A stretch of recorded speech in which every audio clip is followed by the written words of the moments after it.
사돈 목숨이 내 아들 휴가보다 중하냐? 수술실에 누운 친정 엄마를 두고 시어머니가 내뱉은 소름 끼치는 독설입니다. 남편은 수술비 1억을 들고 상간녀와 밀월 여행을 떠났고 저는 조용히 시어머니의 500만 원짜리 실버타운 결제를 막아버렸습니다. 하와이에서 쫓겨난 남편과 길바닥에 주저앉은 시어머니. 7년 동안 숨겨온 500억 자산가, 제 진짜 정체가 밝혀진 그날의 처절한 사이다. 복수극, 지금 바로 시작합니다. 사연 시작 전 구독 버튼을 꼭 눌러주세요. 가정의 평안이 가득하실 거예요. 오후의 햇살이 통유리창을 타고 부드럽게 쏟아지는 이곳은 강남에서도 손꼽히는 초호화 실버타운 노블레스의 라운지입니다. 은은하게 흐르는 클래식 선율과 최고급 대리석 바닥에 반사되는 샹들리에의 불빛이 이곳이 평범한 노인 요양시설과는 차원이 다른 곳임을 말해주고 있죠. 라운지 한가운데 가장 상석에 앉아 우아하게 찻잔을 들고 있는 여인이 바로 제 시어머니 박길자 여사님입니다. 아유, 박 여사, 그 귀걸이 또 바뀐 것 같네. 지난번엔 루비 아니었나? 함께 앉아있던 최 여사가 부러운 듯 눈을 가늘게 뜨며 묻습니다. 박길자 여사는 기다렸다는 듯 고가의 진주 귀걸이를 만지작거리며 입가에 얄미운 미소를 띄었죠. 말도 마요. 우리 아들이 백화점 갔다가 엄마한테 딱 어울리는 게 있다고 당장 사온 거 있지? 내가 그렇게 사오지 말라고 돈 아끼라고 해도 애가 워낙 효자라 내 말을 도통 안 들어. 어머니의 목소리는 라운지 전체에 울려 퍼질 정도로 당당했습니다. 저는 그 옆에서 어머니가 좋아하는 온도로 정확히 맞춰온 보이차를 조심스레 따르고 있었죠. 어머니는 그런 저를 마치 투명 인간 취급하며 친구들에게 말을 이어갔습니다. 근데 박 여사네 며느리는 참 용해. 어쩜 저렇게 매일같이 와서 수발을 든대? 요즘 세상에 저런 며느리 보기 드물잖아. 최 여사의 칭찬에 어머니의 눈썹이 살짝 치켜 올라갔습니다. 마치 기분이 나쁘다는 듯 어머니는 찻잔을 탁 소리나게 내려놓았죠. 용하긴 뭐가 용해. 우리 아들 같은 사람 만난 게 얘 인생의 로또지. 얘 친정이 어디 내세울 때나 있는 집안이야. 돈 한 푼 없이 맨몸으로 시집와서 우리 아들이 벌어다주는 돈으로 남부럽지 않게 살고 있는데 이 정도 수발드는 건 당연한 도리 아니겠어? 어머니의 독설은 마치 날카로운 비수처럼 제 가슴을 찔러왔습니다. 하지만 저는 그저 고개를 숙인 채 묵묵히 어머니의 찻잔을 다시 채울 뿐이었죠. 제가 입을 열지 않는 이유는 어머니가 무서워서가 아닙니다. 오로지 남편 때문이었죠. 남편은 항상 자존심이 강한 사람이었습니다. 가난한 집안의 장남으로 태어나 개천에서 용났다는 소리를 들으며 자란 남편은 자신의 성공이 오로지 자신의 능력 때문이라고 믿고 싶어 했죠. 저는 그런 남편의 길을 살려주고 싶었습니다. 결혼 전 제가 연 매출 500억이 넘는 건설사의 실소유주라는 사실을 철저히 숨긴 것도 남편이 내 앞에서 위축되지 않기를 바라는 마음에서였습니다. 남편에게는 그저 운 좋게 작은 사업이 잘 풀린 선배 밑에서 일하는 것처럼 꾸며 그를 대표이사 자리에 앉혔습니다. 남편은 자기가 운영하는 회사가 사실은 제 비자금으로 세워진 유령 회사라는 것도 매달 들어오는 거액의 연봉이 제 주머니에서 나가는 돈이라는 것도 꿈에도 몰랐죠. 심지어 시어머니가 매달 누리는 이 500만 원짜리 실버타운 비용도 전부 제 개인 계좌에서 자동 이체되고 있었습니다. 지수야, 너는 왜 멍하니 서 있니? 내가 묻잖아. 친정엄마는 좀 어떠시냐고. 박길자 여사가 저를 툭 치며 물었습니다. 저는 억지로 미소를 지으며 대답했죠. 네, 어머니. 조금 전해드린 대로 상태가 좀 안 좋으셔서 정밀 검사를 받으러 가셨어요. 제 말이 끝나기도 전에 어머니는 콧방귀를 뀌며 고개를 돌렸습니다. 아유, 사돈 어른도 참 나이 먹으면 여기저기 고장나는 건 당연한 건데 뭘 그렇게 유난을 떠신다니. 병원비는 또 얼마나 나오려고. 진호가 벌어다 주는 돈 내 친정에 다 퍼주는 거 아니지? 함께 있던 노인들이 낄낄거리며 웃기 시작했습니다. 제 손등 위로 차가운 찬물이 튀었지만 저는 닦아낼 생각도 못한 채 주먹을 꽉 쥐었습니다.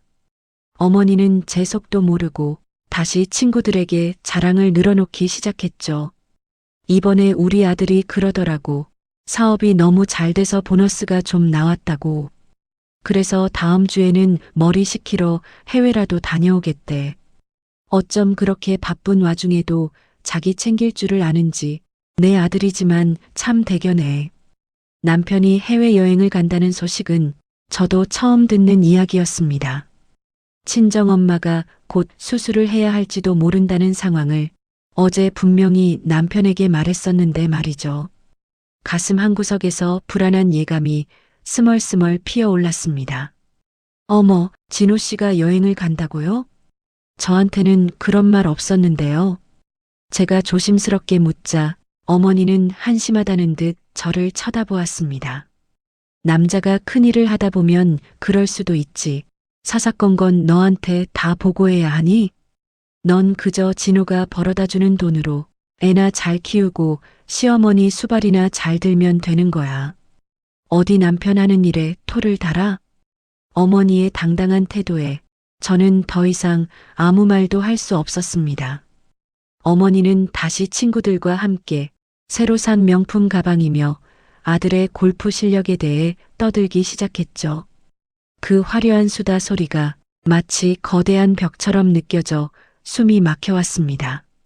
저는 잠시 화장실에 다녀오겠다며 자리에서 일어났습니다. 복도를 걷는 제 발소리가 유난히 크게 울려 퍼졌습니다. 핸드폰을 꺼내 남편에게 전화를 걸었지만 신호음만 무심하게 울릴 뿐 전화를 받지 않았습니다. 여보, 지금 어디야? 엄마 검사 결과 나왔는데 상황이 좀 급하대. 문자를 남기고 화장실 거울 앞에 섰습니다. 거울 속에 저는 500억 자산가라는 타이틀이 무색할 만큼 초라하고 지친 표정을 하고 있었습니다. 시어머니 박길자 여사의 비위를 맞추기 위해 굽낮은 신발을 신고 수수한 옷차림을 한 제 모습이 문득 낯설게 느껴졌죠. 그때 화장실 칸 안에서 실버타운 직원들의 대화 소리가 들려왔습니다. 야, 저기 박길자 할머니 며느리 말이야. 진짜 보살 아니니? 그 할머니 성격 보통 아니잖아. 매일 저렇게 당하면서도 군소리 하나 없네. 그러게 말이야. 자기 아들이 연봉 7억이라는데 사실 그 돈이 다 어디서 나오겠어? 며느리가 친정에서 가져온 돈이라는 소문도 있더라고. 에이, 박 할머니가 그러던데? 며느리 친정은 쫄딱 망해서 아들 덕에 겨우 입에 풀칠하고 산다고. 직원들의 낄낄거리는 소리에 저는 세면대 손잡이를 꽉 잡았습니다. 어머니는 실버타운 안에서도 저를 그런 식으로 묘사하고 있었던 겁니다. 제가 지켜주고 싶었던 남편의 자존심이 어머니에게는 저를 짓밟는 무기가 되어 있었습니다. 다시 라운지로 돌아왔을 때 어머니는 여전히 상석에 앉아 가장 비싼 홍차를 주문하고 있었습니다. 그 모습이 오늘따라 유난히 가식적으로 보였죠. 지수야, 너 왜 이렇게 늦니? 가서 내 마사지 예약 좀 확인하고 와라. 오늘따라 어깨가 좀 결리네. 어머니는 저를 쳐다보지도 않은 채 손을 휘저었습니다. 저는 대답 대신 진동하는 핸드폰을 확인했습니다. 남편이 아닌 병원에서 온 연락이었습니다. 김지수님, 친정엄마이신. 환자분 상태가 급격히 나빠져서 긴급 수술이 필요합니다. 지금 바로 병원으로 와주세요. 손이 떨리기 시작했습니다. 눈앞이 캄캄해지고 심장이 터질 것처럼 뛰었죠. 저는 떨리는 목소리로 어머니에게 말했습니다. 어머니, 친정엄마가 지금 위독하시대요. 급하게 수술해야 한다고 해서 저 지금 바로 가봐야 할 것 같아요. 제 다급한 말에도 어머니는 찻잔을 천천히 내려놓으며 귀찮다는 듯 인상을 썼습니다. 수술? 아까 검사 받으러 갔다더니 무슨 수술을 그렇게 갑자기 해? 나 마사지 예약 시간 다 됐는데 누가 나 데려다 주고 짐 챙겨주니? 어머니, 지금 그게 문제가 아니라요. 엄마가 돌아가실지도 모른대요. 제 목소리가 조금 커지자 주변의 시선이 우리 쪽으로 쏠렸습니다. 박길자 여사는 당황한 듯 오히려 더 큰 소리로 저를 꾸짖었죠. 이게 어디서 소리를 질러. 사람 죽고 사는 건 하늘의 뜻이지. 네가 간다고 뭐가 달라지니? 일단 나 마사지실에 넣어주고 가. 어른이 말씀하시는데 어디서 눈을 부릅떠? 그 순간 제 안에 무언가가 툭 하고 끊어지는 소리가 들렸습니다. 어머니에게는 사람의 생명보다 자신의 마사지 시간이 더 중요했던 겁니다. 저는 차가운 눈으로 어머니를 한번 쳐다보고는 뒤도 돌아보지 않고 라운지를 뛰쳐나갔습니다. 뒤에서 박길자 여사가 야, 김지수, 너 거기 안 서? 하고 소리치는 소리가 들렸지만 상관없었습니다. 지금 제 머릿속에는 오직 차갑게 식어가는 병실의 공기와 연락 두절인 남편에 대한 의구심뿐이었죠. 병원으로 향하는 택시 안에서 저는 계속해서 남편에게 전화를 걸었습니다. 하지만 남편의 전화기는 여전히 꺼져 있었고 제 친정엄마의 수술 시간은 1분 1초가 다급하게 다가오고 있었습니다. 그때까지도 저는 몰랐습니다. 제가 남편을 위해 쌓아 올린 이 화려한 공든 탑이 얼마나 추악한 비밀을 감추고 있었는지 말이죠. 병원 복도는 지독할 정도로 차갑고 고요했습니다. 하얀 가운을 입은 의사의 입술이 움직일 때마다 제 세상은 조금씩 무너져 내리고 있었죠. 환자분 상태가 생각보다 훨씬 심각합니다. 관상동맥 3곳이 모두 막혔어요. 지금 당장 인공심폐기를 동원한 응급수술을 진행하지 않으면 오늘 밤을 넘기기 어렵습니다. 의사의 목소리는 무미건조해서 더 잔인하게 들렸습니다. 저는 떨리는 손으로 벽을 짚었습니다. 수술해주세요, 선생님. 제발 부탁드려요. 수술은 바로 준비하겠습니다만, 보호자님. 사전 안내해드린 대로 특수 장비와 수입 약재가 많이 들어가서 예치금과 수술비 포함해 1억 원 정도가 선입금되어야 합니다. 병원 규정상 고액 수술은 결제가 확인되어야 장비 세팅이 완료되거든요. 1억 원. 평소에 저라면 눈 하나 깜짝하지 않았을 액수였습니다.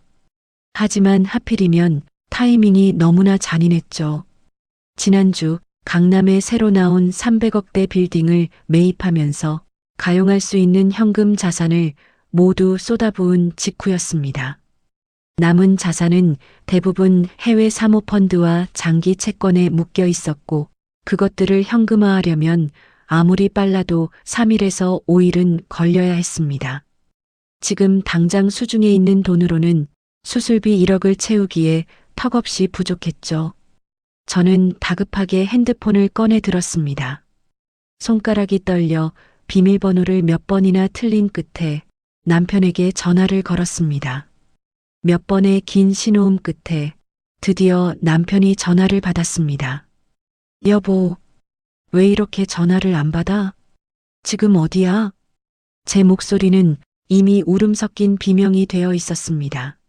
하지만 수화기 너머로 들려오는 남편의 목소리는 지나치게 평온하고 귀찮다는 듯 낮게 깔려 있었죠.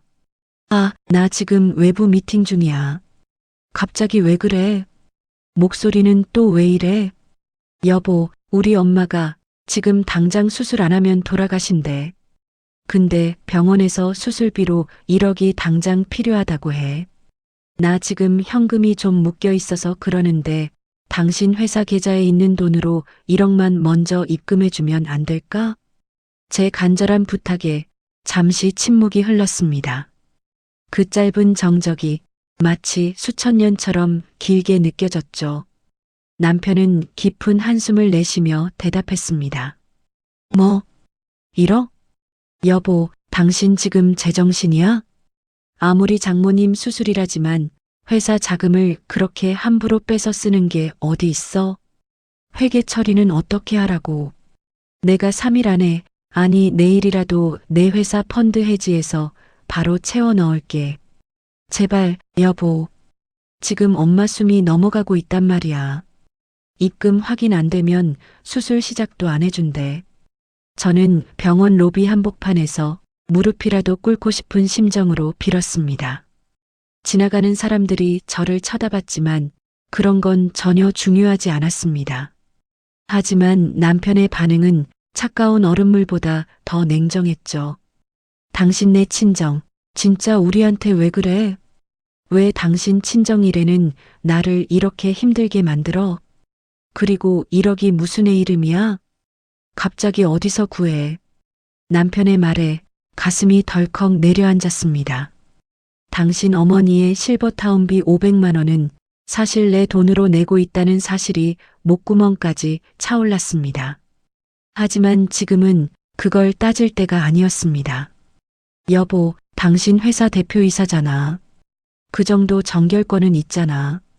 내가 당신 기 살려주려고 회사 설립할 때부터 얼마나 노력했는데 이런 일 하나 못 도와줘? 부탁이야, 제발 입금해줘. 진짜 미치겠네. 알았어, 알았다고. 일단 내가 격리팀에 알아보고 연락할 테니까 끊어봐. 남편은 신경질적으로 전화를 끊어버렸습니다. 저는 끊긴 핸드폰을 꽉 쥔 채 수술실 앞 복도 의자에 주저앉았습니다. 머릿속이 하얘졌습니다. 남편이 당연히 도와줄 거라고 믿었지만 그의 태도는 제가 알던 다정한 남편의 모습이 아니었죠. 시간은 무정하게 흘러갔습니다. 10분, 20분, 그리고 1시간. 입금 확인이 되어야 수술팀을 호출한다는 병원 측의 통보는 제 가슴을 갈갈이 찢어 놓았습니다. 수술실 앞에 켜진 수술 대기라는 글자가 마치 엄마의 생명줄이 타들어가는 초침처럼 보였습니다. 불안한 마음에 다시 남편에게 전화를 걸었지만 전화기는 꺼져 있다는 기계적인 음성만 반복되었습니다. 제 가슴은 타들어가다 못해 제가 되는 기분이었습니다. 지수 씨, 어머니 혈압이 너무 떨어지고 있어요. 입금 아직 안 됐나요? 간호사가 다급하게 달려와 저를 흔들었습니다. 저는 멍한 눈으로 간호사를 쳐다봤습니다. 입술이 파르르 떨리고 온몸의 피가 거꾸로 솟구치는 기분이었습니다. 제가 지켜온 사랑, 제가 지켜준 남편의 자리, 그 모든 것이 거대한 기만이었음을 깨닫는 순간이었습니다. 병원 원무과 직원의 시선이 제 얼굴에 따갑게 박혔습니다. 마치 거짓말쟁이를 취조하는 듯한 그 눈빛에 저는 입술을 바르르 떨며 핸드폰만 만지작거렸죠. 보호자님, 아직 입금이 확인되지 않았습니다. 조금 전 수술실에서 연락이 왔는데 약제와 장비 세팅 때문에 더는 지체할 수 없다고 하시네요. 지금 바로 입금 처리 안 되면 수술 일정은 뒤로 밀릴 수밖에 없습니다. 직원의 사무적인 말투가 제 심장을 난도질하는 것 같았습니다. 저는 애써 침착함을 유지하며 다시 한번 남편에게 전화를 걸었습니다. 제발, 제발 받아라. 속으로 수천 번을 빌면서요. 하지만 수화기 너머에서는 여전히 차가운 기계음만 흘러나왔습니다. 고객님께서 전화를 받을 수 없어. 그 목소리가 마치 제 엄마의 생명줄이 끊어지는 소리처럼 들려 저는 그 자리에 주저앉고 말았습니다. 남편은 분명히 알았다고 했습니다. 회사 격리팀에 알아보고 바로 처리하겠다고 제게 약속했었죠. 비록 짜증 섞인 목소리였지만 그래도 장모님의 목숨이 달린 일인데 설마 거짓말을 했을 거라곤 상상조차 하지 못했습니다. 저는 떨리는 손으로 남편이 관리하던 법인 계좌의 모바일 뱅킹 앱을 열었습니다. 사실 그 계좌는 제 비자금으로 세운 회사의 것이었고 제가 원하면 언제든 내역을 들여다볼 수 있는 권한이 있었죠. 남편은 제가 이 계좌를 감시하고 있다는 사실을 전혀 모르고 있었습니다. 로그인을 하고 내역을 확인한 순간 저는 제 눈을 의심했습니다. 제 엄마의 수술비로 가야 했던 1억 원이 정확히 2시간 전에 인출되어 있었습니다. 그런데 입금처가 병원이 아니었습니다. 박진호 여행 경비. 남편의 이름 옆에 적힌 그 4글자가 제 시야를 붉게 물들였습니다. 여행, 경비. 제 입술에서 헛웃음이 터져 나왔습니다. 엄마가 수술대 위에서 죽어가고 있는 이 순간에 남편은 1억이라는 거금을 들고 여행을 떠난 겁니다. 그것도 제가 준 권력과 제가 준 돈으로 말이죠. 저는 미친 듯이 핸드폰을 뒤져 평소 의심스러웠던 남편의 주변 인물들을 샅샅이 뒤지기 시작했습니다. 그러다 남편의 인스타그램 팔로잉 목록 깊숙한 곳에서 한 젊은 여자의 계정을 찾아냈습니다. 세리세리라는 닉네임을 쓰는 화려한 외모의 여자였죠. 그녀의 피드에는 조금 전 올라온 따끈따끈한 사진 한 장이 걸려 있었습니다. 공항 라운지에서 샴페인 잔을 부딪히며 웃고 있는 두 남녀. 비록 남편의 얼굴은 스티커로 가려져 있었지만 그 손목에 채워진 시계와 제가 사준 맞춤 셔츠 소매는 누가 봐도 제 남편이 분명했습니다. 사진 아래 적힌 문구는 더욱 가관이었습니다. 우리 오빠 최고. 장모님 아프다고 우는 와이프 몰래 나 기분 풀어준다고 1억짜리 하와이 여행 싸버림. 비행기 1등석 타고 힐링하고 올게요. 그 글을 읽는 순간 머릿속에서 무언가 팡하고 터지는 기분이 들었습니다. 분노라는 감정조차 사치처럼 느껴질 만큼 온몸의 피가 차갑게 식어버렸죠. 남편은 제 앞에서 연기했던 겁니다. 돈이 없다고, 회사 사정이 어렵다고 핑계를 대면서 속으로는 상간녀와 함께 떠날 화려한 휴가를 꿈꾸고 있었던 거죠. 여보, 당신 정말 인간도 아니구나. 저는 핸드폰 화면을 꽉 쥐었습니다. 액정이 깨질 듯 힘을 주자 손등에 핏줄이 돋아났습니다. 남편은 제 엄마의 수술비를 가로챈 게 아니라 제 엄마의 목숨을 훔쳐간 겁니다. 상간녀의 명품 백과 하와이의 에메랄드빛 바다를 위해 말이죠. 병원 복도의 전광판을 다시 바라보았습니다. 아직도 수술 대기 상태인 엄마의 이름. 저는 더 이상 지체할 수 없다는 걸 깨달았습니다. 남편에게 가졌던 마지막 한 줌의 정까지도 그 더러운 사진 한 장과 함께 쓰레기통에 던져버렸죠. 저는 비서실장에게 전화를 걸었습니다. 목소리는 전율할 정도로 차갑고 고요했습니다. 이미 제 눈앞에는 남편과 시어머니가 겪게 될 지옥의 풍경이 선명하게 그려지고 있었으니까요. 네, 사모님. 지시하신 대로 법인 카드 정지 완료했습니다. 그래, 잘했어. 그리고 한 가지 더 추가해. 남편이 타고 간 법인 차량 위치 추적해서 바로 회수 절차 밟아. 공항 주차장에 있겠지. 당장 견인해 가버려. 알겠습니다. 그리고 실버타운 거는 어떻게 할까요? 비서실장의 물음에 저는 창밖으로 보이는 어두운 하늘을 응시했습니다. 그곳엔 박길자 여사가 누리고 있을 안온하고 호화로운 밤이 있겠죠. 박길자 씨 실버타운 결제 계좌 지금 이 시간부로 해지해. 아니, 단순 해지가 아니라 그동안 내가 대납했던 내역들 전부 리스트업해놔. 나중에 소송 자료로 쓸 거니까. 사모님, 괜찮으시겠습니까? 한꺼번에 이렇게 하시면 시댁 쪽에서 난리가 날 텐데요. 비서실장의 우려 섞인 말에 저는 입가에 서늘한 미소를 띄었습니다. 난리가 나야지. 그래야 내가 받은 고통의 100분의 1이라도 그 인간들이 느낄 거 아냐. 돈줄이 끊기면 그 고상한 박길자 여사가 어떤 비명을 지를지 벌써 기대되네. 전화를 끊고 나니 병원 관계자들이 제 쪽으로 급히 다가오는 게 보였습니다. 입금이 확인되었다는 소식을 들었나 봅니다. 제 개인 비상 자금이 투입되자마자 멈춰있던 병원의 시계가 다시 돌아가기 시작했습니다. 저는 수술실 문 앞으로 걸어갔습니다. 차가운 철문 너머로 엄마가 들어갔습니다. 이제 제게 남은 일은 하나뿐이었습니다. 엄마가 깨어날 때까지 저를 배신한 남편과 저를 무시했던 시어머니의 세상을 하나씩 무너뜨리는 것 말이죠. 남편의 휴대폰은 여전히 꺼져 있었습니다. 아마 구름 위에서 상간녀와 와인을 마시며 행복한 미래를 설계하고 있겠죠. 하지만 당신이 땅에 발을 내딛는 순간 그곳은 당신이 알던 낙원이 아닐 겁니다. 당신이 쓴 1억 원이 당신 인생의 마지막 사치가 될 거라는 걸 내가 똑똑히 가르쳐 줄게. 여보, 아니, 박진호 씨. 저는 텅 빈 복도에 서서 꺼진 휴대폰 화면에 비친 제 서늘한 얼굴을 응시했습니다. 이제 곧 지옥의 문이 열릴 시간입니다. 병원에서 실버타운으로 향하는 길은 분노로 인해 오히려 차갑게 가라앉아 있었습니다. 이미 비서실장에게 모든 자금줄을 끊으라고 지시를 내린 상태였지만 저는 확인하고 싶었습니다. 저런 괴물 같은 남편을 키워낸 사람이 자신의 아들이 저지른 천인공노할 짓을 알면 어떤 반응을 보일지 말입니다. 어쩌면 아주 작은 정말 먼지만큼의 양심이라도 남아있지 않을까 하는 어리석은 확인 절차였을지도 모르죠.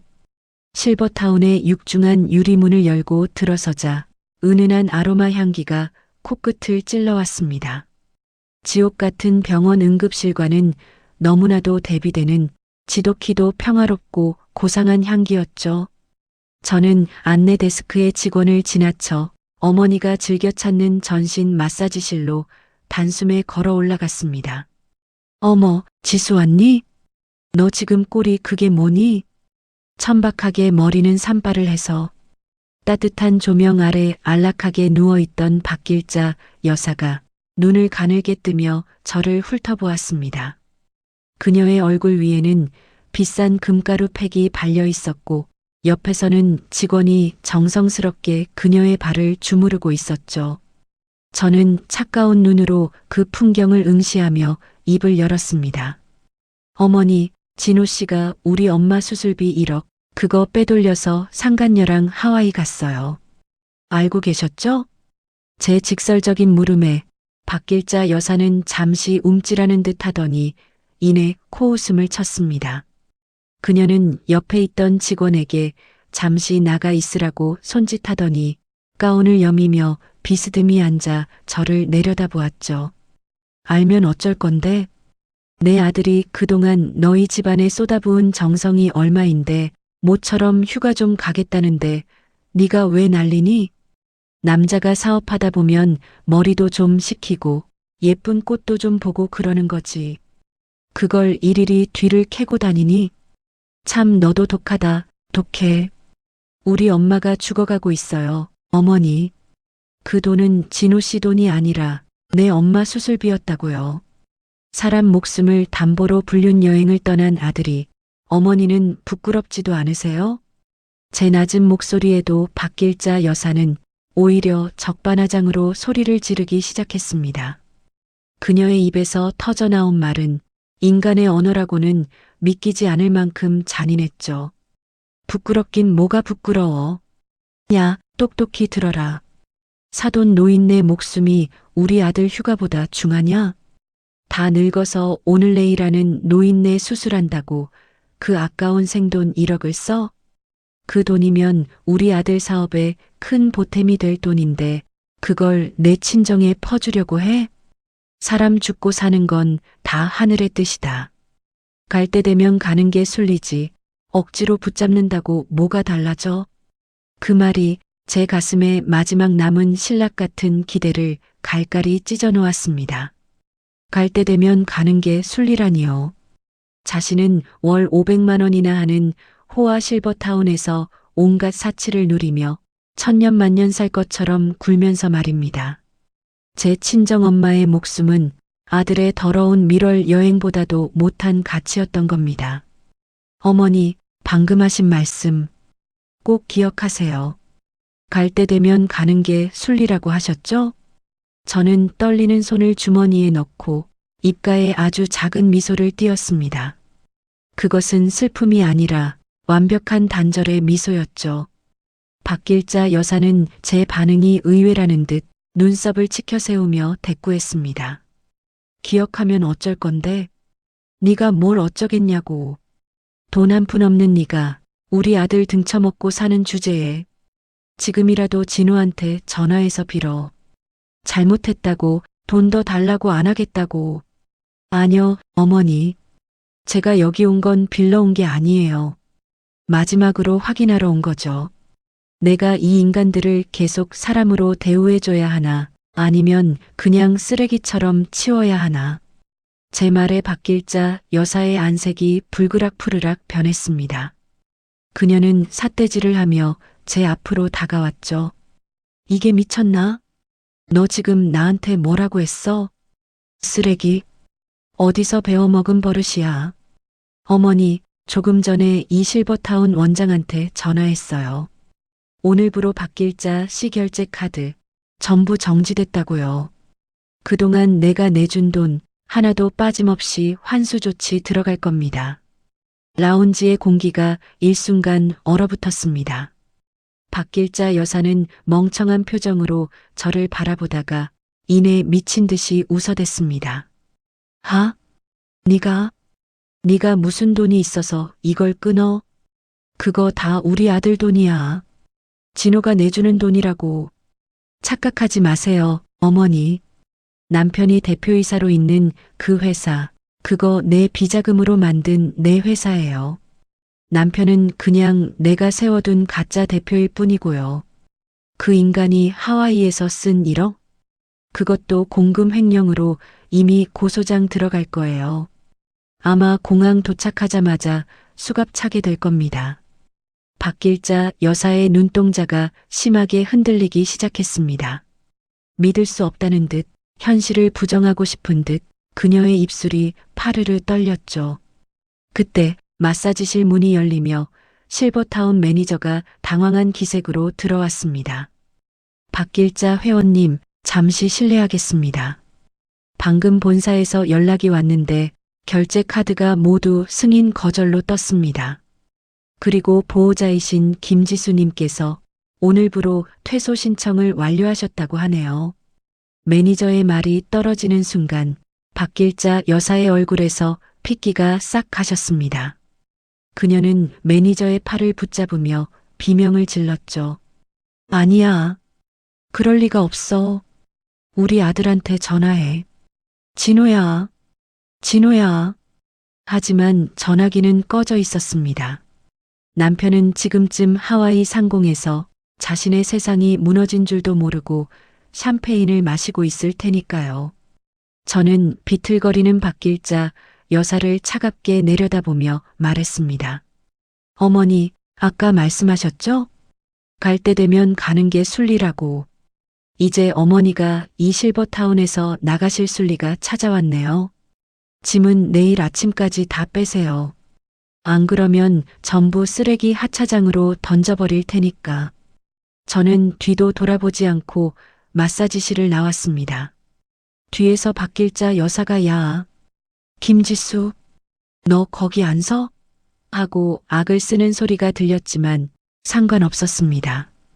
그 목소리는 이제 사자의 포효가 아니라 궁지에 몰린 쥐새끼의 비명처럼 들릴 뿐이었죠. 라운지를 내려오는 제 발걸음은 그 어느 때보다 가벼웠습니다. 한 발짝 한 발짝 내디딜 때마다 제 안의 착한 며느리는 죽어갔습니다. 대신 그 자리에는 자신을 모욕한 자들을 처절하게 밟아줄 차가운 포식자가 깨어나고 있었죠. 차에 올라타 시동을 걸자 강렬한 엔진음이 적막한 주차장을 울렸습니다. 이제 시작입니다. 남편이 쓴 1억 원이 그들 인생의 마지막 사치가 되게 해주겠다고 저는 핸들을 꽉 쥐며 다짐했습니다. 거대하게 솟아오른 통유리 빌딩 JS 타워 앞에 검은색 세단 한 대가 미끄러지듯 멈춰 섰습니다. 평소 제가 시댁 식구들 몰래 타고 다니던 수입차가 아닌 회사의 의전용 차량이었죠. 차 문이 열리자 단정하게 정장을 차려입은 비서실장 강상무가 허리를 90도로 숙이며 저를 맞이했습니다. 오셨습니까, 회장님? 3년 만에 본사로 모시게 되어 영광입니다. 그의 목소리는 낮고 묵직하게 빌딩 로비에 울려 퍼졌습니다. 저는 대답 대신 가볍게 고개를 끄덕이며 차에서 내렸습니다. 수수한 면바지에 낡은 티셔츠 차림이었던 병원에서의 모습은 온데간데 없었죠. 대신 날카롭게 재단된 블랙 수트와 한치의 흐트러짐 없는 눈빛을 장착한 채였습니다. 강상무, 준비한 서류들은요? 집무실에 모두 준비해 두었습니다. 법무팀과 회계팀 팀장들도 지금 대기 중입니다. 저는 강상무를 뒤로하고 전용 엘리베이터에 몸을 실었습니다. 45층, 제 집무실이 있는 층에 도착하자 정적만이 흐르는 복도가 저를 반겼죠.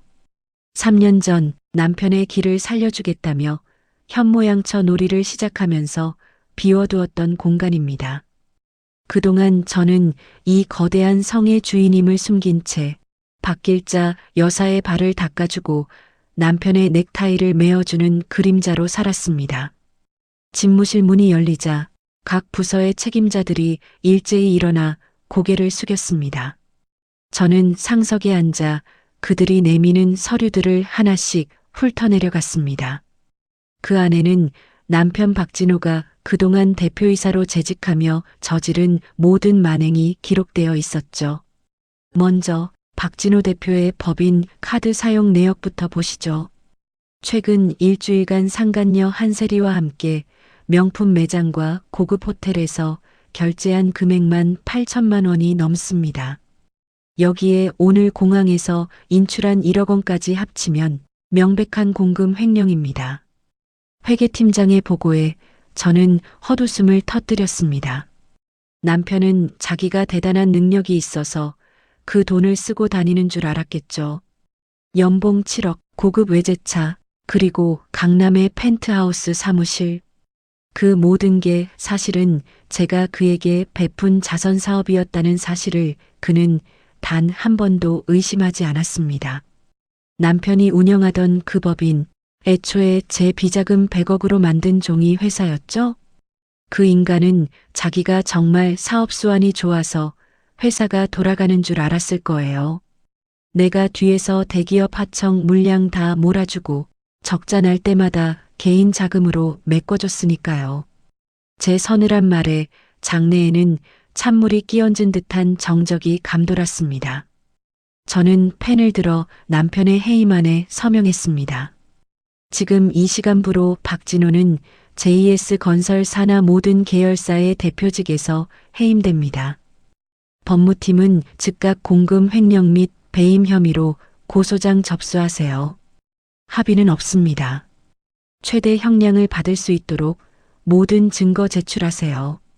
네, 회장님. 즉시 집행하겠습니다. 법무팀장이 서류를 챙겨나갔습니다. 이어 저는 강상무를 쳐다보며 다음 지시를 내렸습니다. 그리고 박길자 씨 실버타운건 아까 신청한 퇴소 절차는 어떻게 됐나요? 네, 조금 전 원장과 직접 통화했습니다. 그동안 사모님 명의의 법인 카드로 결제되던 모든 비용 승인을 취소했습니다.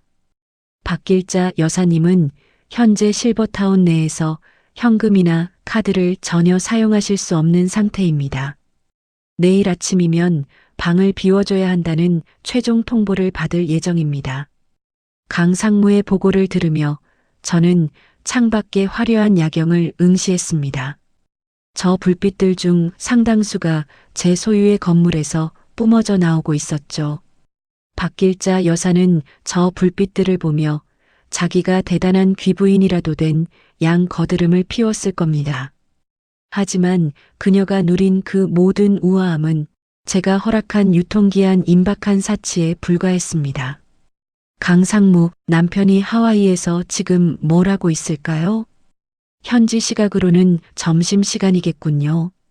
아마 가장 비싼 레스토랑에서 샴페인을 따고 있을 겁니다. 자신의 카드가 이미 정지된 줄도 모르고 말입니다. 저는 입가에 차가운 미소를 띄었습니다. 남편은 아마 계산서를 받는 순간 자신의 인생이 얼마나 허무하게 무너져 내리는지 처음으로 실감하게 될 겁니다. 상간녀 앞에서 떵떵거리며 내밀던 블랙카드가 한순간에 플라스틱 조각으로 변하는 그 굴욕적인 순간 말이죠. 여보, 당신이 내 엄마 수술비를 가로챘을 때 내 마음이 어땠는지 이제 당신도 느껴봐야지. 가장 화려한 곳에서 가장 비참하게 버려지는 기분이 어떤 건지 말이야.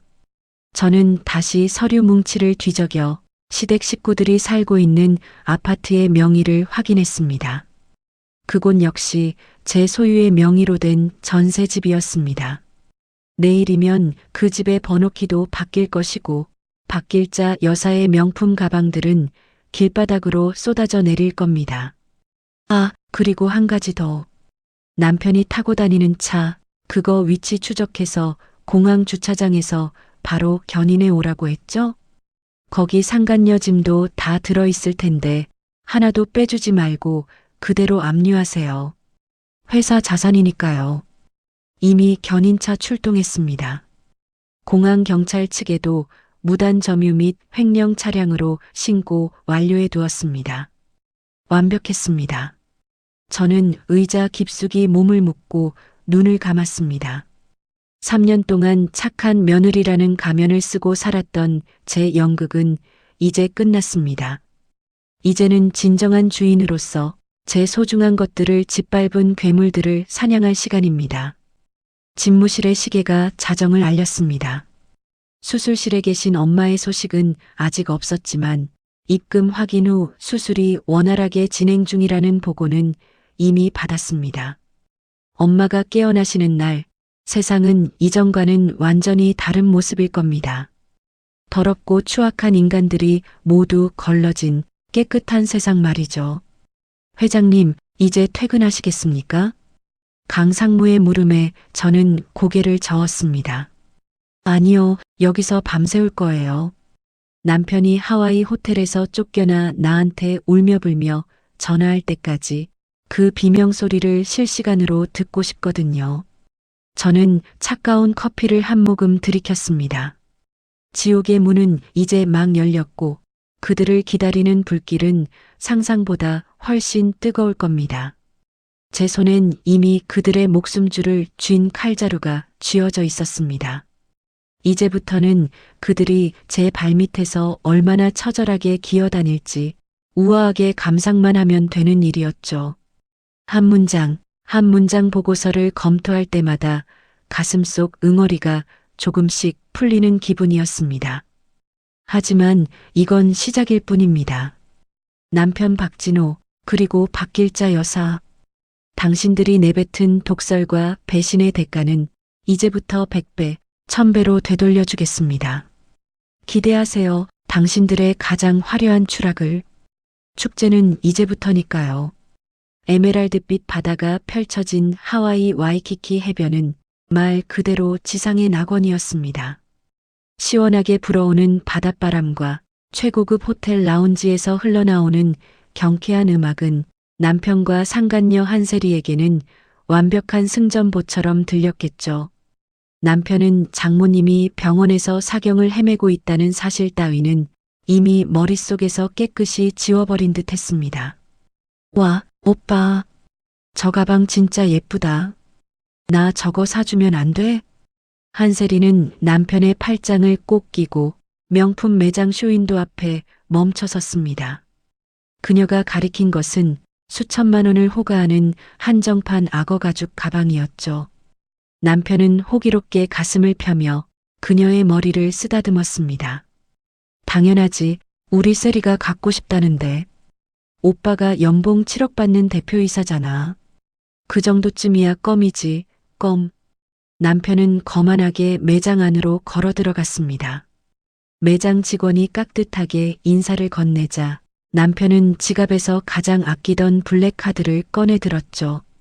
사실 그 카드는 제가 남편의 길을 살려주기 위해 법인 한도를 무제한으로 열어두었던 말 그대로 제 돈이었습니다.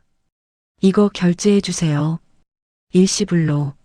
남편은 마치 세상을 다 가진 왕이라도 된 양 턱을 치켜들었습니다. 하지만 카드를 긁는 기계에서는 경쾌한 승인 소리 대신 기분 나쁜 경고음이 울려 퍼졌습니다. 손님. 죄송하지만 카드가 승인 거절되었습니다. 직원의 말에 남편의 얼굴이 일순간 굳어졌습니다. 옆에서 기대에 찬 눈빛으로 바라보던 한세리도 살짝 미간을 찌푸렸죠. 거절이라니요? 그럴 리가 없는데. 다시 해봐요. 해외 결제 한도에 걸렸나 보네. 남편은 당황하며 다른 카드를 내밀었습니다. 하지만 결과는 마찬가지였습니다. 두 번째 카드도 세 번째 카드도 전부 거래 정지 혹은 한도 초과라는 메시지만 띄울 뿐이었죠. 남편의 이마에 땀방울이 맺히기 시작했습니다. 아니, 이게 왜 이래? 직원분, 기계 고장 아니에요? 내가 이 회사 대표인데 카드가 안 된다니 말이 돼? 죄송합니다, 손님. 카드사 측에서 분실 및 도난 신고가 접수된 카드라고 뜨네요. 이곳 정책상 더 이상의 결제 시도는 불가능합니다. 매장 안에 다른 손님들이 쑥덕거리며 두 사람을 쳐다보기 시작했습니다. 조금 전까지 우아한 사모님 행세를 하던 한세리의 얼굴은 순식간에 붉게 달아올랐죠. 그녀는 남편의 팔을 뿌리치며 밖으로 걸어나갔습니다. 오빠, 진짜 뭐야? 망신스럽게 1억 들고 왔다면서 카드가 왜 하나도 안 돼? 기다려봐, 세리야. 회사 격리팀에서 실수했나 봐. 내가 지금 당장 전화해 볼게. 남편은 다급하게 핸드폰을 꺼냈습니다. 하지만 하와이에 도착한 이후로 꺼두었던 전원을 켜자마자 수백 통의 메시지가 폭탄처럼 쏟아져 들어왔죠. 그 중에는 제가 보낸 메시지는 단 하나도 없었습니다. 전부 회사 법무팀과 비서실장 강상무에게서 온 통보들이었죠. 박진호 대표이사님, 긴급 통보 드립니다. 금일자로 JS건설 이사회 의결에 따라 대표직에서 해임되셨음을 알립니다. 또한 공금 횡령 및 배임 혐의로 형사 고소가 접수되었으니 즉시 귀국하여 조사에 임하시기 바랍니다. 남편은 길거리 한복판에서 망연자실한 표정으로 핸드폰 화면을 바라보았습니다. 해임? 고소?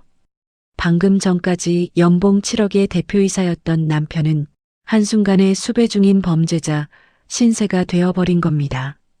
그때 호텔 매니저에게서 전화가 걸려왔습니다. 헬로, 박진호 씨? 귀하의 호텔 예약이 취소되었습니다. 예약에 사용된 법인 카드가 정지되었고 지불 보증이 취소되었기 때문입니다. 지금 당장 로비로 오셔서 짐을 빼주셔야 합니다. 남편은 정신없이 호텔로 뛰어갔습니다. 하지만 호텔 로비에는 이미 그들의 명품 옷가지와 캐리어가 아무렇게나 내팽개쳐져 있었죠. 호텔 가드들이 무서운 표정으로 그들을 막아섰습니다. 이게 무슨 짓이야? 나 여기 VIP야. 방금 결제 다 했다고. 남편이 영어도 제대로 못하면서 소리를 질렀지만 매니저는 차갑게 서류 한 장을 내밀었습니다. 당신의 소속 회사로부터 연락을 받았습니다. 당신은 더 이상 회사의 자금을 사용할 권한이 없으며 모든 예약 비용을 전액 환불 요청하셨더군요. 이제 이곳은 당신이 머물 수 있는 곳이 아닙니다. 당장 떠나세요. 로비에 모여있던 관광객들이 바닥에 흩어진 한세리의 속옷과 옷가지들을 보며 낄낄거리고 웃었습니다. 한세리는 비명을 지르며 얼굴을 가렸고 남편은 어쩔 줄 몰라 하며 짐을 챙기기 바빴죠. 오빠, 이게 도대체 어떻게 된 거야? 오빠네 회사라며. 오빠가 주인이라며. 한세리가 남편의 멱살을 잡고 흔들었습니다. 남편은 넋이 나간 표정으로 중얼거렸죠. 그럴 리가 없어. 김지수, 그 여자가 그럴 리가 없는데. 나 없으면 아무것도 못하는 여자가 어떡해.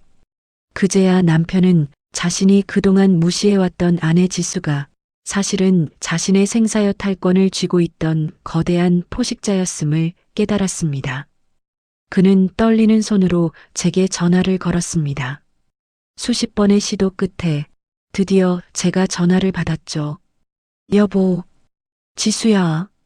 이게 다 뭐야? 회사에서 왜 해임 통보가 와? 카드도 다 정지되고 지금 나 하와이에서 쫓겨나게 생겼어. 수화기 너머로 들려오는 남편의 목소리는 비참하기 짝이 없었습니다. 저는 집무실 의자에 몸을 기댄 채 무미건조한 목소리로 대답했죠. 아, 박진호 씨. 거기 날씨 좋다더니 목소리는 별로 안 좋아 보이네. 너 진짜 미쳤어? 나한테 이러면 안 되지. 내가 그동안 우리 집을 위해 어떻게 살았는데, 어떻게 살았는지 내가 제일 잘 알지. 내 비자금으로 세운 회사에서 내가 준 월급 받으면서 내가 낸 세금으로 상간녀랑 샴페인 마시는 삶. 참 우아하고 편해 보였어.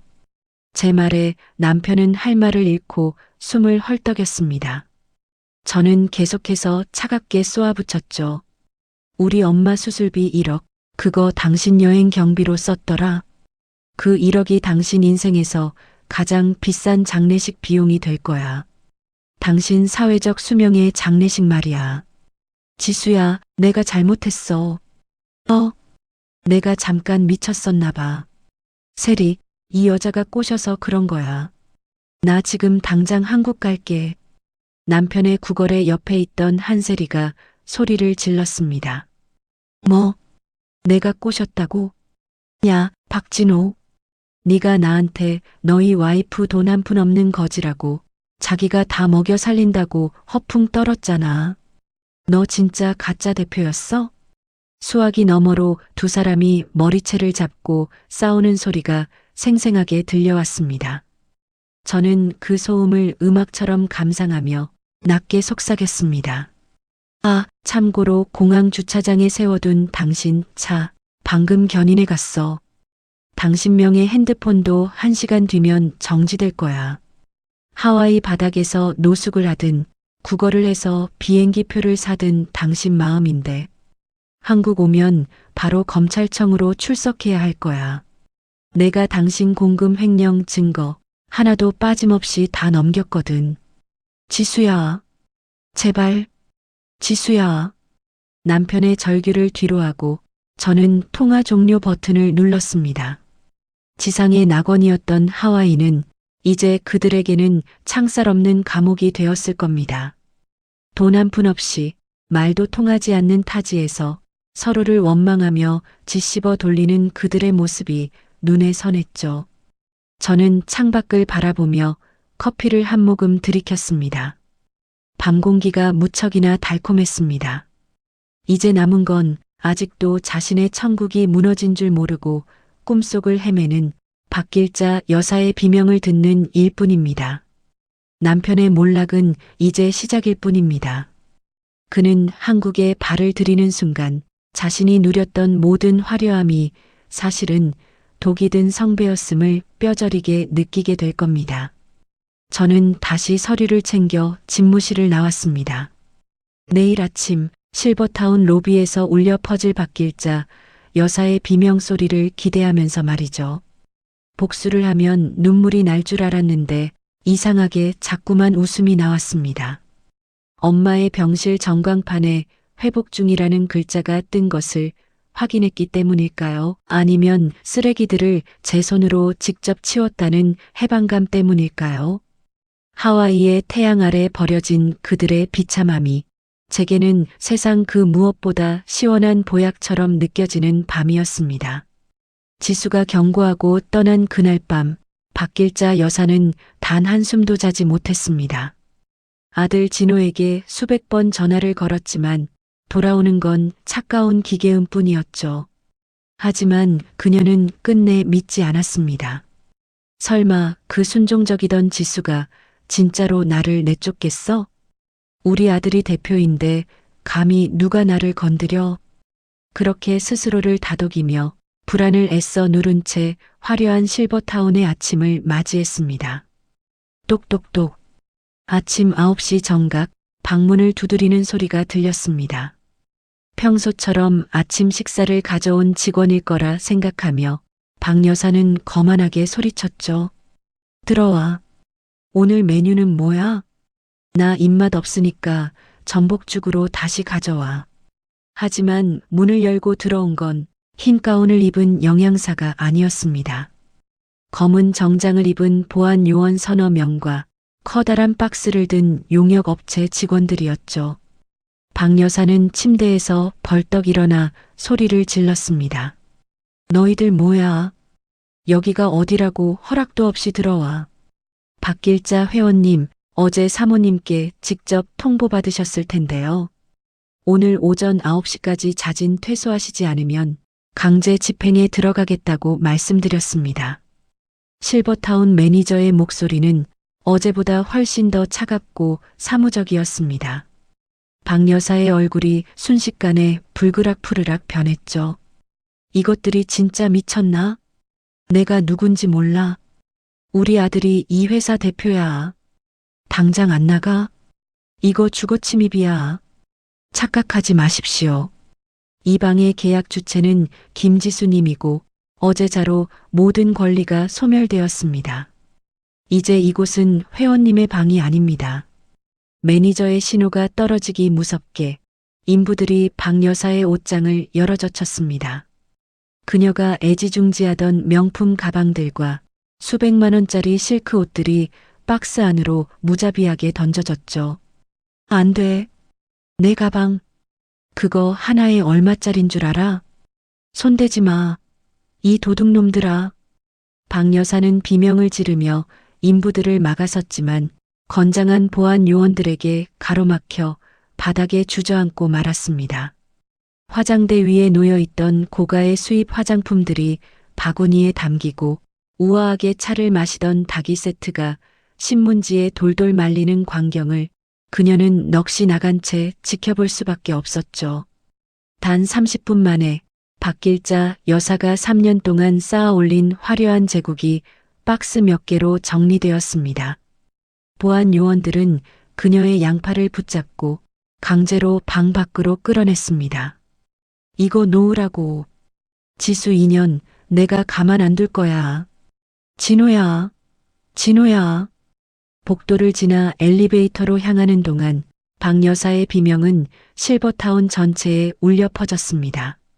아침 산책을 나섰던 다른 노인들이 하나둘씩 복도로 나와 이 진풍경을 구경하기 시작했죠.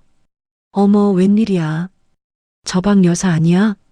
무슨 죄를 지었길래 저렇게 끌려나가? 쯧쯧, 아까 보니까 짐도 다 밖으로 내놨더라고. 어제 며느리가 와서 한바탕 하더니 진짜로 쫓겨나나 보네. 평소 박 여사에게 무시당했던 노인들의 비웃음 섞인 쑥덕거림이 그녀의 고막을 찢는 듯 했습니다. 박 여사는 얼굴을 가릴 생각도 못한 채 자신의 처참한 몰락을 온몸으로 받아내며 로비로 내려왔죠. 로비 유리문방, 차가운 보도블록 위에는 이미 그녀의 짐 박스들이 산더미처럼 쌓여 있었습니다. 보안 요원들은 그녀를 문 밖으로 밀어내고 철컥 소리나게 유리문을 잠가버렸습니다. 다시는 이곳에 발을 들이지 마십시오. 매니저의 마지막 통보와 함께 박 여사는 길바닥에 고꾸라졌습니다. 화려한 실크 가운은 먼지로 얼룩졌고 정성스럽게 손질한 머리는 산발이 되어 있었죠. 지나가는 행인들이 멈춰서서 그녀를 구경했습니다. 강남 한복판에서 벌어진 이 기괴한 광경을 사람들은 핸드폰을 꺼내 사진을 찍기 시작했죠. 이게 누구 짐이야? 이게 다 누구 돈인데? 박 여사는 자신의 이름이 적힌 박스를 붙잡고 울부짖었습니다. 하지만 그 박스 어디에도 그녀를 지켜줄 아들의 목소리는 없었습니다. 그때 그녀의 발치로 핸드폰이 떨어졌습니다. 지수에게서 온 문자 메시지가 화면에 떠 있었죠. 박길자 씨, 아까 짐 챙기는 모습 라이브로 잘 봤습니다. 어머니가 그토록 자랑하시던 그 품위, 길바닥에서도 잘 유지하고 계시네요. 아, 그리고 남편은 지금 공항경찰대에 연행 중이라네요. 궁금하시면 뉴스 한번 보세요. 박 여사의 눈동자가 경악으로 물들었습니다. 그녀는 미친 듯이 박스 사이를 뒤져 리모컨을 찾았지만 여긴 텔레비전이 있는 자신의 방이 아니었습니다. 차가운 바람이 부는 길거리일 뿐이었죠. 뉴스? 연행? 우리 아들이 왜? 내 아들이 연봉 7억인데. 지수 이 독한 년이 기어이 사달을 냈구나. 박 여사는 가슴을 쥐어뜯으며 비명을 질렀습니다. 하지만 그녀를 더 절망하게 만든 건 현실적인 공포였습니다. 지갑도 차 키도 갈 곳도 없는 이 막막한 상황 말이죠. 매달 500 주던 요양비 어디 갔니? 내 돈 내놔. 이 나쁜 년아. 그녀의 울부짖음은 공허한 메아리가 되어 빌딩 숲 사이로 사라졌습니다. 지나가는 노숙자 한 명이 다가와 그녀의 짐 박스를 힐끔거리며 비웃고 지나갔죠. 천국에서 지옥으로 떨어지는 데는 단 하루면 충분했습니다. 박 여사는 자신의 모피 코트를 품에 안고 길바닥에 주저앉았습니다. 하지만 그 비싼 털조차 이제는 그녀의 떨리는 몸을 따뜻하게 데워주지 못했습니다. 그녀의 화려했던 인생은 그렇게 며느리가 거두어간 돈줄과 함께 조각조각 부서져 내리고 있었습니다. 복수는 끝난 것이 아니라 이제 막 대중 앞에 전시되기 시작한 것이었죠. 박길자 여사는 차가운 보도블록 위에서 평생 느껴보지 못한 처절한 고립감을 맛보며 비명을 지르고 있었습니다. 하와이의 뜨거운 태양 아래서 쫓겨나 인천공항의 차가운 시멘트 바닥에 내동댕이 쳐진 남편의 몰골은 그야말로 가관이었습니다. 연봉 7억에 당당했던 대표이사는 온데간데없고 며칠 밤을 지샌 듯 틱틱 붉어진 눈과 땀과 눈물로 얼룩진 셔츠 차림에 초라한 도망자만 남았을 뿐이죠. 공항 경찰대에서 밤샘 조사를 받고 간신히 풀려난 남편이 제일 먼저 찾아간 곳은 자신의 유일한 도피처였던 시어머니 박길자 여사가 있는 곳이었습니다. 하지만 실버타운 근처 전철역 벤치에서 마주한 박길자 여사의 모습은 남편에게 더 큰 절망을 안겨주었습니다. 우아했던 모피 코트는 흙먼지로 뒤덮여 있었고 산발이 된 머리 사이로 보이는 눈동자는 초점을 잃은 채 허공을 헤매고 있었으니까요. 두 사람은 마치 수해복구 현장에서 만난 이재민처럼 서로를 붙잡고 통곡하기 시작했습니다. 엄마, 이게 다 어떻게 된 거야? 왜 길바닥에 이러고 있어? 진호야, 내 아들 진호야. 그 독한 년이, 지수 그년이 나를 이렇게 만들었다. 내 짐을 다 밖으로 집어던지고 나를 개처럼 끌어냈어. 박길자 여사는 아들의 품에 안겨 비명을 지르며 울부짖었습니다. 남편은 이를 갈며 주먹을 꽉 쥐었죠. 비록 수중에 돈 한 푼 없었지만 아직 그에게는 마지막 희망이 남아 있었습니다. 자신의 이름으로 되어 있다고 굳게 믿고 있었던 강남의 60평형 고급 아파트 말이죠. 걱정 마, 엄마. 일단 우리 집으로 가자. 거기 가서 씻고 정신 좀 차리자고. 지수 그 여자가 아무리 독해도 우리 집까지는 어쩌지 못했을 거야. 남편은 지나가는 택시를 세웠습니다. 지갑에 남아있던 마지막 비상금 10,000원짜리 몇 장을 털어 겨우 택시에 몸을 실었죠. 두 사람은 아파트 단지에 도착할 때까지 한마디도 하지 않았습니다.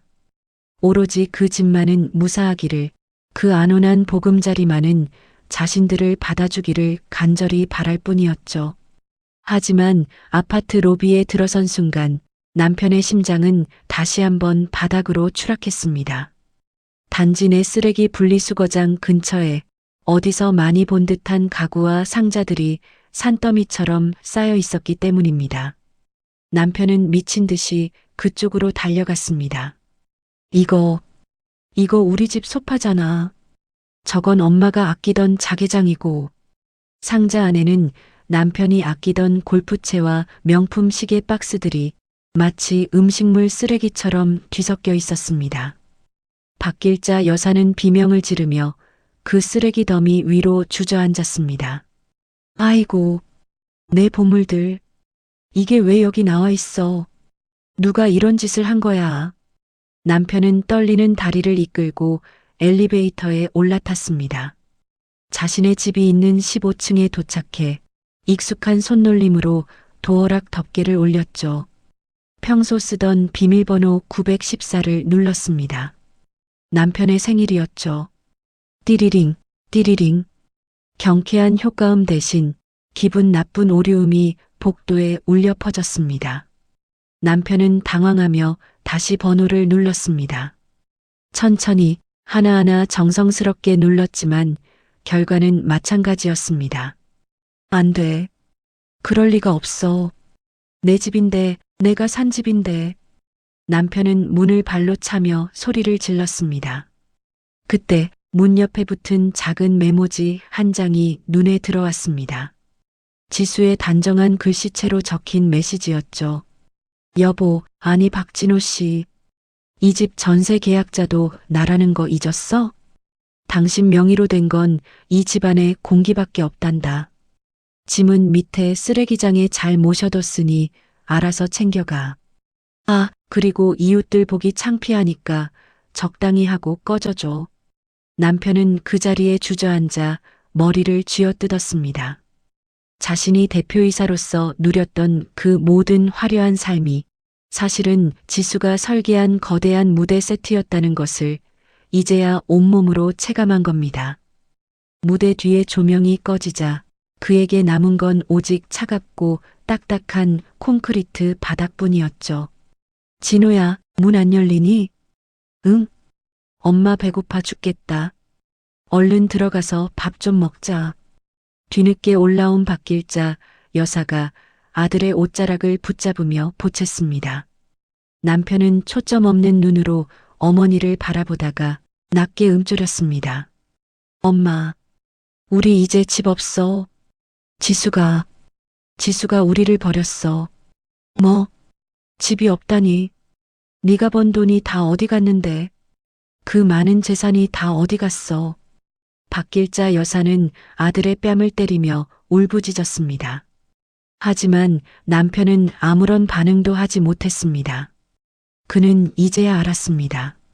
자신이 7년 동안 휘둘렀던 권력이 사실은 지수가 쥐어준 가짜 칼이었다는 것을요.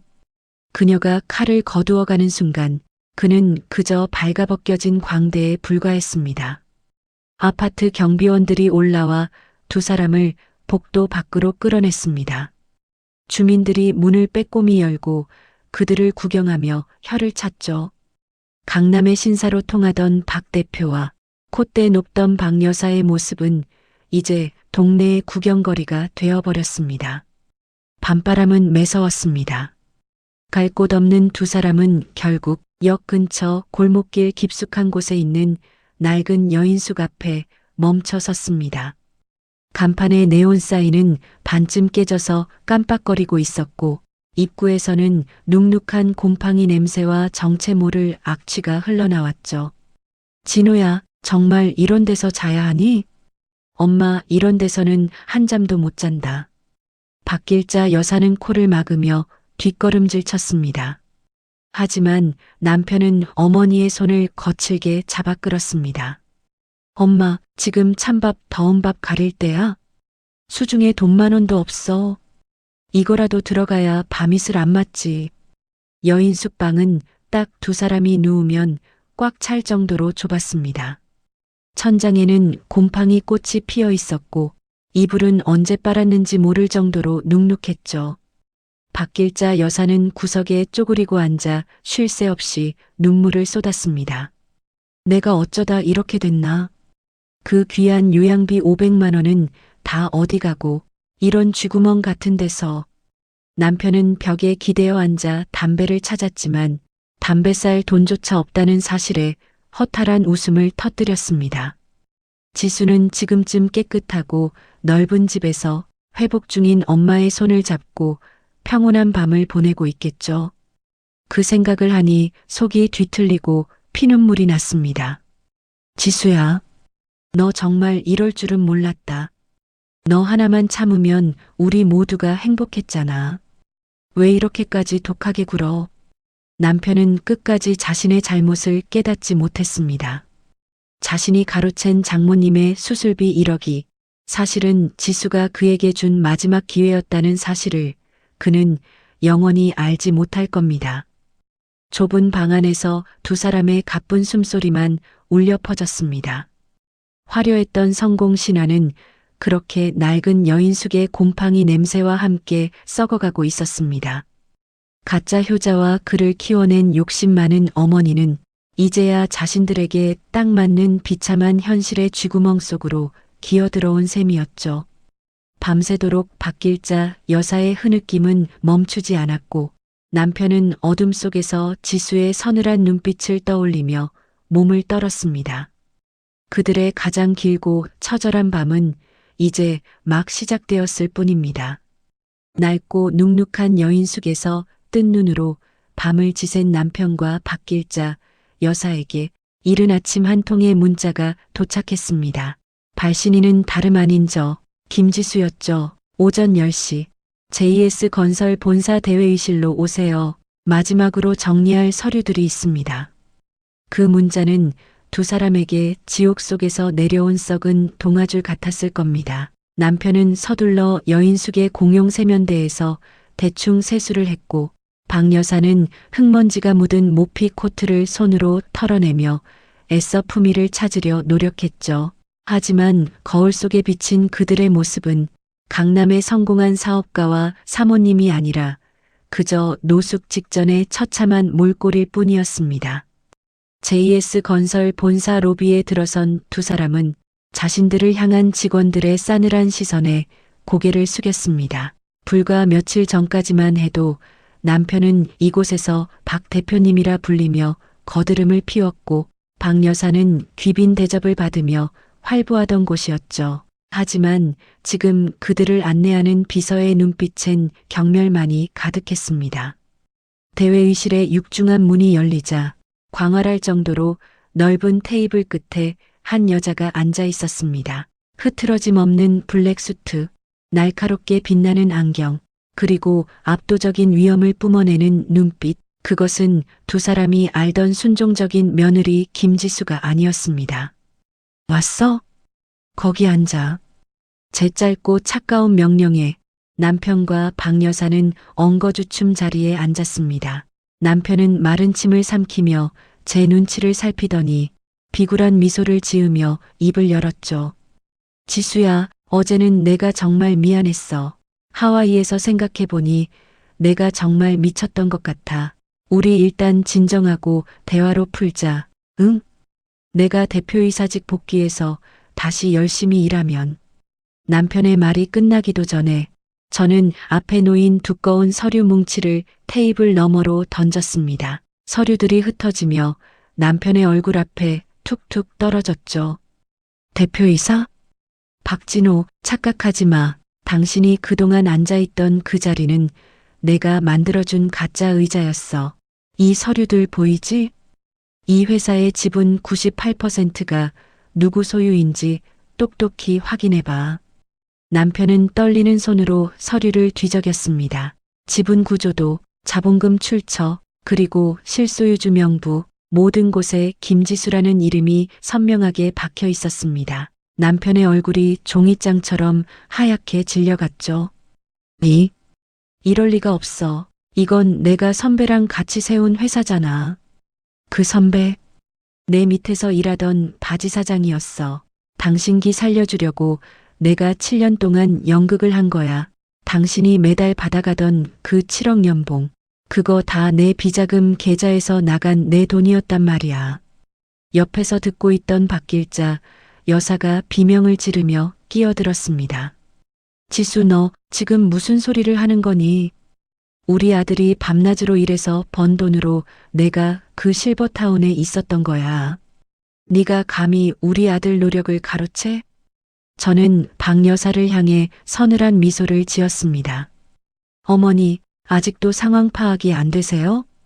어머니가 매달 드시던 그 비싼 요양비, 그거 아들 돈 아니었어요. 며느리인 제가 어머니 발 닦아주면서 뒤로는 제 개인 법인 카드로 긁어준 거라고요.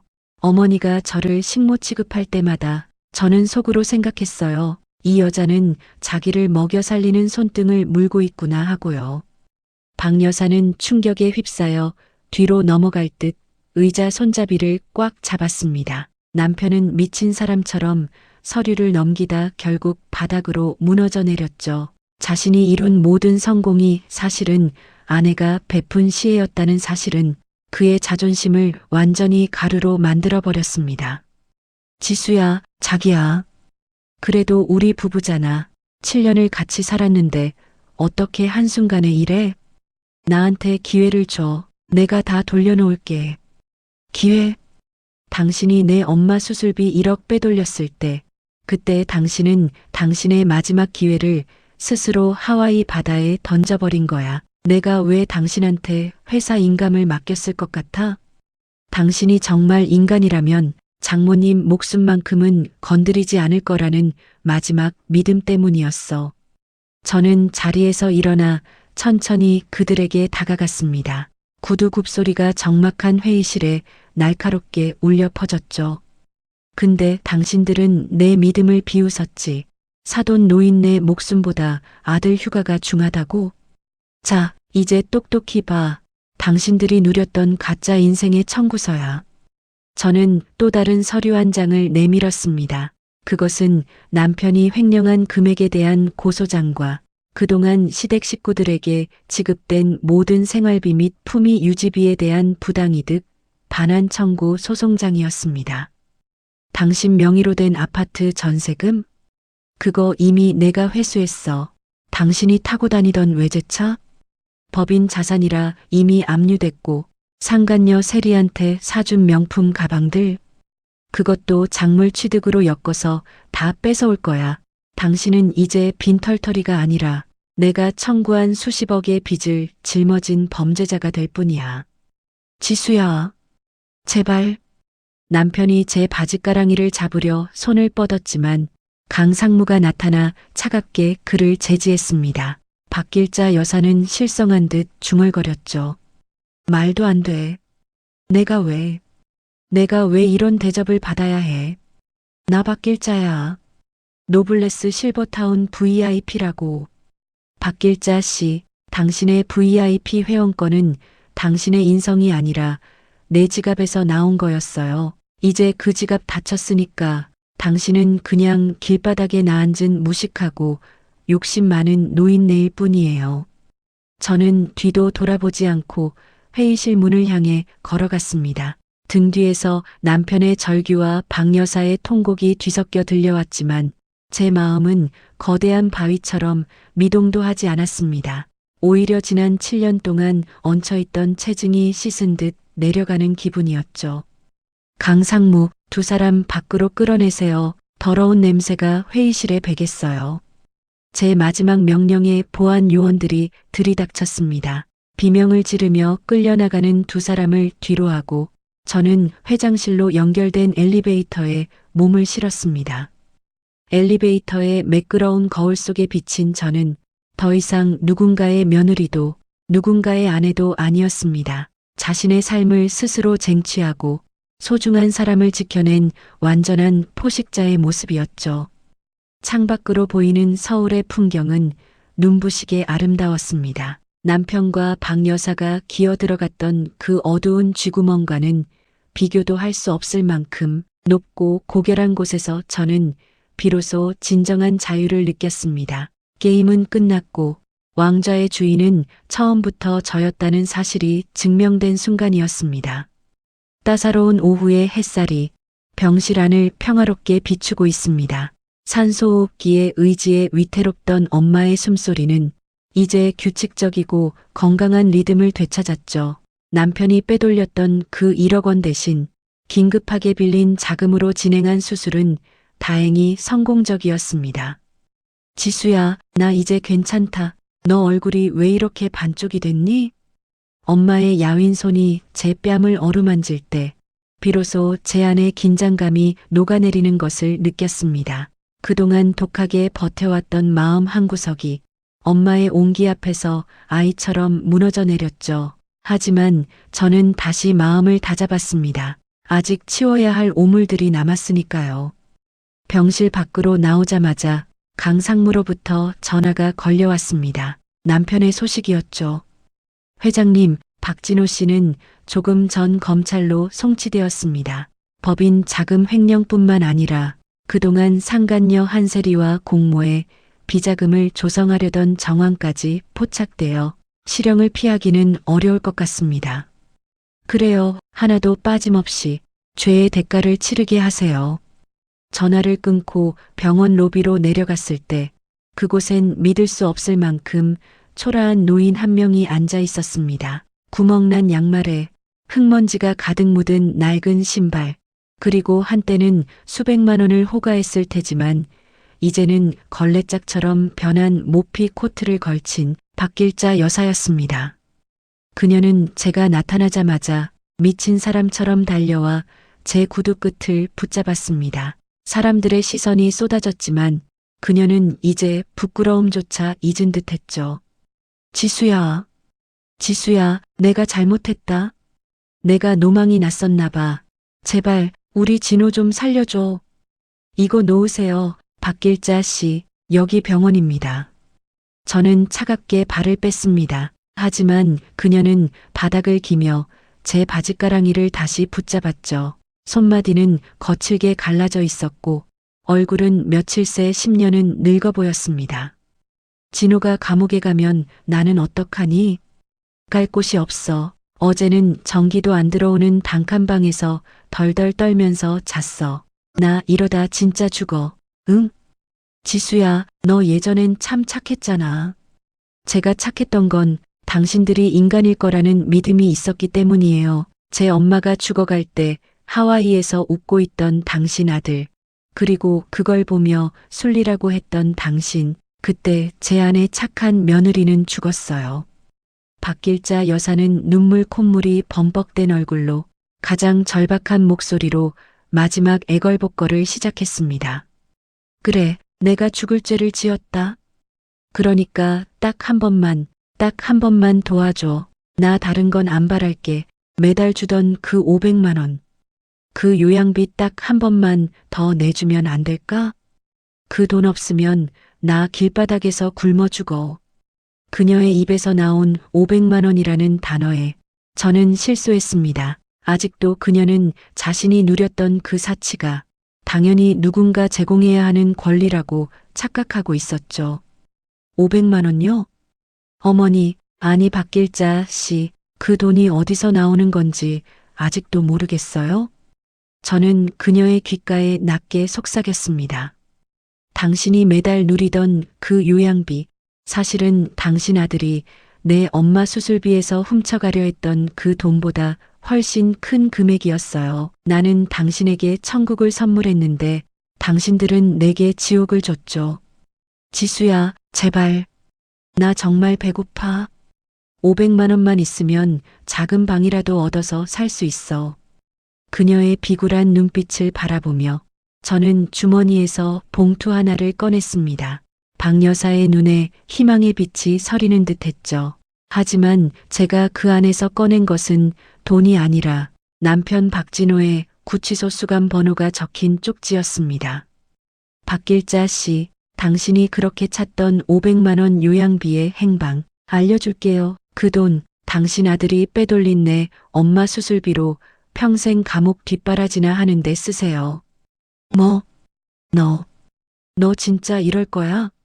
아, 그리고 하나 더. 그 좁은 단칸방 월세는 아드님 감옥 가면 누가 내줄까 걱정이네요. 영치금 넣을 돈도 없을 텐데 길바닥에서 동냥이라도 해서 아들 옥바라지 잘해보세요. 그게 당신이 말한 그 순리 아니겠어요? 저는 마지막으로 그녀의 손을 차갑게 털어냈습니다. 그녀는 믿기지 않는다는 듯 멍하니 저를 바라보다가 이내 병원 로비가 떠나가라 통곡을 하기 시작했습니다. 지수, 이 나쁜 년아.